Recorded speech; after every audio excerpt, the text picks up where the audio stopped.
صفا و مروہ مسجد حرام کے قریب دو پہاڑیاں ہیں جن کے درمیان دوڑنا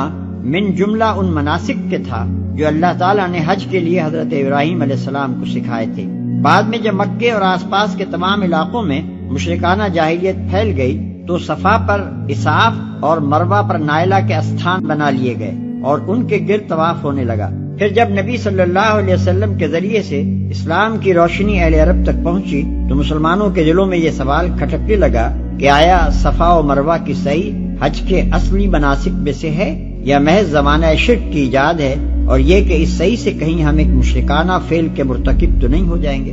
نیز حضرت عائشہ رضی اللہ عنہا کی روایت سے معلوم ہوتا ہے کہ اہل مدینہ کے دلوں میں پہلے ہی سے سعی بین الصفا والمروہ کے بارے میں کراہت موجود تھی، کیونکہ وہ منات کے معتقد تھے اور اصحاف و نائلہ کو نہیں مانتے تھے۔ انہی وجوہ سے ضروری ہوا کہ مسجد حرام کو قبلہ مقرر کرنے کے موقع پر ان غلط فہمیوں کو دور کر دیا جائے جو صفا اور مروہ کے بارے میں پائی جاتی تھی، اور لوگوں کو بتا دیا جائے کہ ان دونوں مقامات کے درمیان سعی کرنا حج کے اصلی مناسک میں سے ہے، اور یہ کہ ان مقامات کا تقدس خدا کی جانب سے ہے، نہ کہ اہل جاہلیت کی من گھڑت۔ اور جو برضا و رغبت کوئی بھلائی کا کام کرے گا، یعنی بہتر تو یہ ہے کہ یہ کام دلی رغبت کے ساتھ کرو، ورنہ حکم بجا لانے کے لیے تو کرنا ہی ہوگا۔